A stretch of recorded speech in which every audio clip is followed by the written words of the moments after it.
Hello class, today I am going to teach about the subject Business Studies, class 11, chapter 2nd and part 4. In this chapter we will discuss about the topic joint stock company. Joint stock company क्या है? The company form of organization is considered to be most suitable for organizing business activities on a large scale. It has advantages of attracting huge capital from the public. With adequate capital, it can employ trained and experienced manager to run the business activities. Joint stock company क्या है? ये जो है एक business organisation है, एक business activities है जो बहुत ही लार्ज स्केल पर वर्क करती है। और सबसे पहली चीज़ इसमें क्या है कि ये जो कंपनीज़ है उसमें इस कंपनीज़ को इस्टेब्लिश करने के लिए बहुत ज़्यादा कैपिटल की ज़रूरत होती है। वो कैपिटल आता कहाँ से? पब्लिक से। अब ये बहुत ही एक कंफ्यूजिंग वाली बात हो गई कि कैपिटल जो है पब्लिक से लिया जाता है, मतलब कि हम लोगों से कैपिटल लिया जाता है। सबसे एडवांटेजेस बात ये कंपनी जो होती है जॉइंट स्टॉक कंपनी, इसको जो मैनेज करते हैं वो बहुत ही ट्रेन और एक्सपीरियंस मैनेजर होते हैं जो अपने वर्क को, अपनी एक्टिविटीज़ को बहुत ही इफेक्टिवली वर्क करते हैं। अब इसमें आता है कि जॉइंट स्टॉक, जब भी कोई भी ऑर्गेनाइजेशन बहुत ही ब्रॉड लेवल पर वर्क कर रही है तो उसको बहुत ज़्यादा कैपिटल की ज़रूरत पड़ती है। तो कंपनी क्या करती है, वो कैपिटल पब्लिक से मांगती है और हम लोग जो होते हैं छोटे छोटे से सेवर होते हैं, छोटे छोटे अमाउंट जो अपने सेव करके अपने अकाउंट्स में डालते हैं। तो उस अमाउंट को अकाउंट्स में डालने के कुछ जो होते हैं जनरल पब्लिक सोसाइटी से हम लोग अकाउंट्स में न डाल करके उसको पैसा इन्वेस्ट कर देते हैं बिजनेस में। अब बिजनेस में इन्वेस्ट कर दिया मतलब कि इन लोगों को कैपिटल की ज़रूरत, इन लोगों ने शेयर इशू हुआ, इसीलिए इसी को शेयर कहते हैं। जो शेयर इशू करती है कंपनी और हम लोग जो शेयर्स को परचेज करते हैं उसमें पैसा इन्वेस्ट करते हैं, फिर ऑर्गेनाइजेशन जो किसी एक पर्टिकुलर पर्पस पर उस पैसे को इन्वेस्ट करती है, वहाँ से जो प्रॉफिट होता है वो प्रॉफिट हम लोग एज ए डिविडेंड वो हम लोगों को प्रोवाइड करती है। तो यही चीज़ हुआ जॉइंट स्टॉक कंपनी में ह्यूज कैपिटल की नीड से। अब कैपिटल आता कहाँ से? वो पब्लिक से आता है और इसमें जो वर्कर होते हैं, मैनेजर होते हैं, वो बहुत ही इफेक्टिवली अपना वर्क करते हैं। बहुत सारे लोगों ने इस पर अपना डेफिनेशन दिया है और जॉइंट स्टॉक कंपनी के बारे में। तो सबसे पहली चीज़ हमको ये समझना है कि जॉइंट स्टॉक कंपनी है क्या। ये एक बिजनेस ऑर्गेनाइजेशन ही है, बिजनेस एक्टिविटीज़ इसमें ही काम होता है, मगर इसमें कैपिटल बहुत ही ज़्यादा यूज़ होता है और किसी एक पर्टिकुलर पर्पस के लिए होता है। ये कैपिटल लाया कहाँ से जाता है? पब्लिक से लाया जाता है। जिसमें और इसमें जो एक्टिविटीज़ की जाती है, जो भी पर्सन इसमें इन्वॉल्व होते हैं बहुत एक्सपीरियंस और वेल मैनेज होते हैं, हर चीज़ को बहुत इफेक्टिवली वर्क करते हैं ताकि ऑर्गेनाइजेशन को प्रॉफिट हो और ऑर्गेनाइजेशन जो पब्लिक से पैसा ली है उसको विद प्रॉफिट के साथ रिटर्न करे। Feature of the joint stock company, first है सेपरेट लीगल एंटिटीज। क्या क्या जॉइंट स्टॉक कंपनी अगर हम किसी को कह रहे हैं तो उसके अंदर क्या क्या कंपनीज तो बहुत सारी हैं, मगर जॉइंट स्टॉक कंपनी के फीचर्स कौन कौन से, उसके फीचर के हिसाब से हम कह सकते हैं ये जॉइंट स्टॉक कंपनी है। सबसे पहले legal separate legal existence. A company has a separate legal existence. A company can carry on business with its own name. He can buy sell asset with its own name. तो इसमें क्या है? Separate. इसमें जो owners होंगे वो अलग, उनका रोल होता है और जो कंपनी का जो नाम है वो अलग होगा। मतलब अगर कंपनी कोई एसेट्स खरीद रही है, कुछ चीज़ सेल कर रही है तो वो अपने ही नाम से करेगी। जैसे कि अगर हम रिलायंस इंडस्ट्रीज़ को देख लें, अगर वो कोई भी मशीन खरीद रही है, कोई भी एसेट्स खरीद रही है या कोई भी अपने गुड्स को सेल कर रही है तो उसका नाम आएगा रिलायंस इंडस्ट्री। और इस चीज़ को बाद में देखा जाएगा कि वो उसके ओनर कौन है। पहली चीज़ ये है कि वो कंपनी क्या है।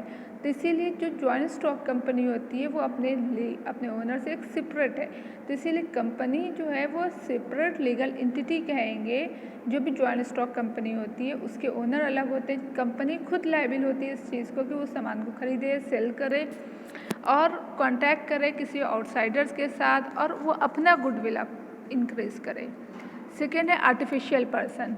इसीलिए कंपनी जॉइंट स्टॉक कंपनी को आर्टिफिशियल पर्सन कहा गया क्योंकि उसकी कोई फिजिकल बॉडी नहीं होती, जैसे कि हम लोगों की एक नेचुरल ह्यूमन बीइंग की बॉडीज़ होती है, उस तरह से कंपनी की कोई फिजिकल बॉडी नहीं होती, इसीलिए इसको कहा गया ये आर्टिफिशियल पर्सन है, ये लॉ के थ्रू बनी होती है, लॉ के फॉलो करती है, लॉ के हिसाब से ही इसका वर्क होता है। रजिस्ट्रेशन, इसका रजिस्ट्रेशन कंपलसरी है। अब बिना रजिस्ट्रेशन के ये कंपनी अपना वर्क नहीं कर सकती। परपेचुअल सक्सेशन होता है। अ कंपनी, इस तरह सारे वर्कर जो होते हैं बैठ कर मिल करके जॉइंट स्टॉक कंपनी में वर्क करते हैं और सारे की इम्पोर्टेंस और सबके डिसीज़न को इक्वली इम्पोर्टेंस दिया जाता है और उसी के हिसाब से डिसीज़न लिया जाता है। परपेचुअल सक्सेशन क्या है? A company has continue existence independent of its member. A company is created by law and only law can bring an into its existence. तो कंपनी जो है वो परपेचुअल सक्सेशन है, मतलब कंपनी अपने से नहीं बंद हो सकती। ये अगर इसमें कोई भी company has continue existence independent of its member, तो उसके मेंबर्स जो होते हैं वो अब अपने मेंबर से पूरी तरह से इंडिपेंडेंट है, मतलब इन मेंबर्स के ऊपर नहीं, कोई एक्सपायर हो गया, कोई रिटायर हो गया, किसी की डेथ हो गई, कुछ भी डिसीज़न हो रहा है तो कंपनी ऐसे नहीं बनी, वो लॉ के थ्रू खुली है और लॉ ही के ऑर्डर पर ही बंद होगी। मतलब अगर डेथ हो गई, insolvency, incapacity of the member, वो कंपनी के ऊपर असर नहीं पड़ेगा। अगर हाँ कंपनी अगर लीगल वर्क कर रही है तो लीगली वो ओपन होगी, और अगर कोई इलीगल वर्क हो रहा है, गवर्नमेंट ऑर्डर हो गया, तब वो जा कर के बंद होगी, ऐसे नहीं। कॉमन सील क्या होता है? हर एक कंपनी की एक अपनी एक सील होती है, एक अपनी पहचान। जैसे हम लोग क्रॉसवर्ड की, तो क्रॉसवर्ड की अपनी, इसको हम इस तरह समझ सकते हैं एक मोहर, कि कंपनी जब भी किसी से कॉन्टैक्ट करती है तो वो अपनी एक सील लगाती है, अपनी एक साइन करती है, अपना एक मोहर लगाती है जो कंपनी खुद की होती है। जैसे कि अगर हम लोग ये देखते हैं कि अगर रिलायंस इंडस्ट्रीज है वो कहीं किसी से भी कुछ डील करती है तो वो रिलायंस इंडस्ट्रीज की जो मोहर, जो सील होती है उसका यूज़ करती है, जिससे कि उस कॉन्ट्रैक्ट को वैलिड माना जाता है। Being artificial person of company can not sign, एक आर्टिफिशियल पर्सन होकर के कंपनी साइन नहीं कर सकती। Therefore it need to a common seal with the name engrave on it, उसमें एक कॉमन सील जिसमें नाम लिखा हो। The activities of the company are carried through the people of the people, through the group of people. Anyone acting on the behalf of the company can use common seal in the place of signature of the company in bind of the company. कोई भी मतलब कि company जो है वो अपना work नहीं, मगर उसके साथ एक पर्सन को रखा जाता है जो सारे वर्क को, ग्रुप ऑफ द पर्सन होते हैं जो इस चीज़ को डील करते हैं। अब वो जो है अगर कहीं भी सिग्नेचर होता है तो वो अपनी एक कॉमन सील का यूज़ करते हैं।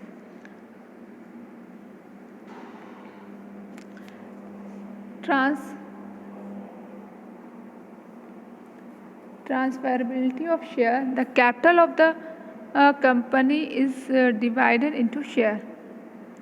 जो कंपनी का जो कैपिटल होता है उसको डिवाइड किया जाएगा शेयर्स में, मतलब कंपनी में कितने सारे अमाउंट इन्वेस्ट हुए हैं, कितना लगा है, उसको क्या किया जाता है शेयर्स में। शेयर होता है smallest unit of the capital, बहुत ही छोटे छोटे से यूनिट होते हैं। जैसे कि कंपनी में लिखा हुआ है 50 मिलियन, तो 5,000 का एक शेयर्स डिवाइड किया जाता है, जो कि उसको मेंबर्स को share of the company are freely transfer by its member.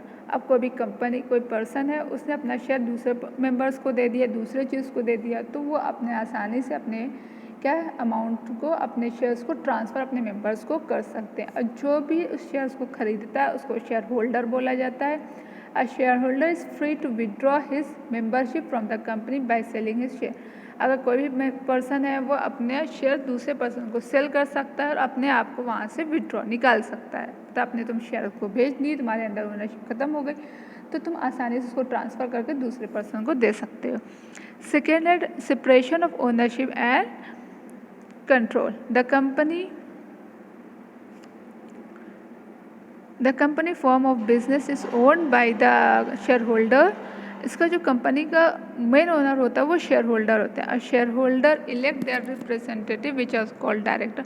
A share holder ही अपने डायरेक्टर्स को क्या करते हैं, इलेक्ट करते हैं, सेलेक्ट करते हैं कि हाँ सारे शेयर होल्डर्स जो भी शेयर्स ने परचेज़ किया, शेयर कौन परचेज़ करेगा, जनरल पीपल्स, जैसे हम ही लोग जो है अगर किसी कंपनी का शेयर खरीद लिए तो शेयर होल्डर बन गए, और फिर हमारे पास राइट हो जाता है कि हम अपने डायरेक्टर्स को, अपने कंपनी के डायरेक्टर्स को सिलेक्ट करें, और फिर वही जो होंगे वही पर्सन जो डायरेक्टर होगा वही मैनेज करेगा, कंट्रोल करेगा सारी एक्टिविटीज़ की कंपनी की। लिमिटेड लायबिलिटीज़ होती है, अगर कोई भी लॉसेस हो रहा है कंपनी में तो वो क्या होगा, कंपनी लायबिल होगी, ना कि इसका मेंबर लायबिल होगा। सेकेंड है merit of the joint stock company. तो सबसे क्वालिटीज़ क्या है, एडवांटेजेस क्या है, ये सबसे बड़ी मेरिट क्या है इसकी, लिमिटेड लायबिलिटीज़ की पर्सन रिस्पॉन्सिबल होगा, अरे कंपनी रिस्पॉन्सिबल होगी, कंपनी का लॉस होगा मगर इसके शेयर होल्डर्स नहीं लॉस होंगे। ट्रांसफ़र ऑफ इंटरेस्ट, जो भी अगर the share of the public limited company can easily be converted into the cash by selling them into the open market.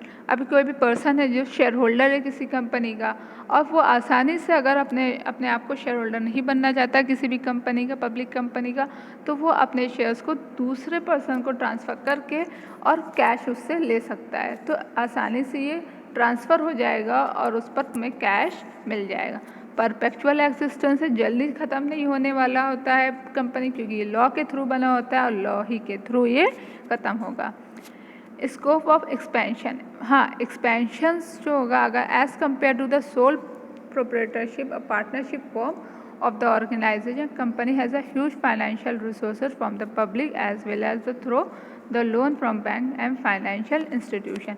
अगर हम देखें कि पार्टनरशिप के फॉर्म में देखते हैं, कंपेयर करते हैं पार्टनरशिप या सोल ट्रेडर्स में कंपेयर करते हैं तो बहुत ही फ़र्क समझ में आता है, बहुत ही, क्योंकि इनका स्कोप बहुत ही लिमिटेड होता है और ये लोग जो सोल जो इनके मतलब कि पार्टनरशिप्स और जो सोल प्रोप्राइटर्स होते हैं वो बहुत ही लिमिटेड कैपिटल यूज़ करते हैं और जॉइंट स्टॉक कंपनी बहुत ही ह्यूज कैपिटल यूज़ करता है और उसको ज़्यादा रिसोर्सेज की, फाइनेंशियल रिसोर्सेज की ज़रूरत होती है। तो वो क्या कहाँ जाता है, बैंक से आसानी से लोन ले सकता है, फाइनेंशियल इंस्टीट्यूशन से लोन ले सकता है, अपने बिजनेस को एक्सटेंड कर सकता है।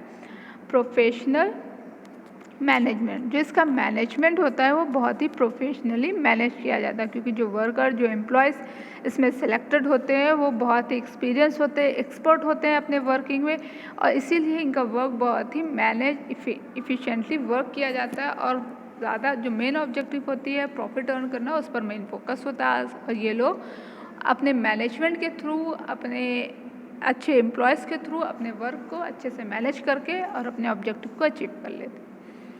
तो ये है क्या अभी तक हम लोग ने पढ़ा है मेरिट्स। अब हम लोग पढ़ेंगे लिमिटेशंस क्या है।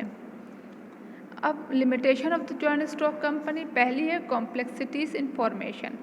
जब जॉइंट स्टॉक कंपनीज को फॉर्मेशन होता है, इस्टेब्लिश करना होता है तो बहुत ज़्यादा इसमें कॉम्प्लेक्सिटीज़, मुश्किलें बहुत ज़्यादा हैं, बहुत सारे रूल्स को हमको फॉलो करना पड़ता है, चार्जेस देनी पड़ती है, डॉक्यूमेंट्स की ज़रूरत होती है, बहुत ज़्यादा रूल, मतलब बहुत ही मुश्किल से कोई भी जॉइंट स्टॉक कंपनी को अगर कोई इस्टेब्लिश करना सोच रहा है तो बहुत ही रूल है, बहुत ही डिफ़िकल्ट होता है इसको फॉर्मेशन करना, आसानी से नहीं होता। सेकेंड है लैक ऑफ सिक्रेसी। इसमें लैक ऑफ सिक्रेसी जो होता है वो बहुत ही कम है, कि जो भी सिक्रेसी होती है कंपनीज़ को वो आसानी से इशूड हो सकती है दूसरी जगह और ये हो सकता है कि ये एक कंपनी के जो ऑपरेशन है, वर्किंग फैसिलिटीज़ है, उस पर भी असर पड़ता है। इम्पर्सनल वर्क इन्वायरमेंट, जो वर्क इन्वायरमेंट होता है वो बहुत ही इम्पर्सनल माना जाता है। Numerous regulations, company has to fulfill various legal provision and regulations such as auditing, taxation, voting, filling of the report, preparation of the documents। तो बहुत सारे इसमें क्या किया जाता है कि क्योंकि सारी चीज़ लीगल वर्क करना है इसीलिए इसमें ऑडिट भी होना ज़रूरी है, टैक्सेशन भी है, वोटिंग भी करना है अपने डायरेक्टर्स को लेकर के, फाइलिंग ऑफ द रिपोर्ट को भी फाइल करना है, डॉक्यूमेंट्स भी प्रिपेयर करना है। तो ये जो है इस तरह से कह सकते हैं this reduce the freedom of operation of the company, take away a lots of time, efforts and money. तो बहुत ज़्यादा टाइम लेता है, एफर्ट लेता है और मनी लेता है। तो I hope you can understand all this point. You have any doubt you can ask me.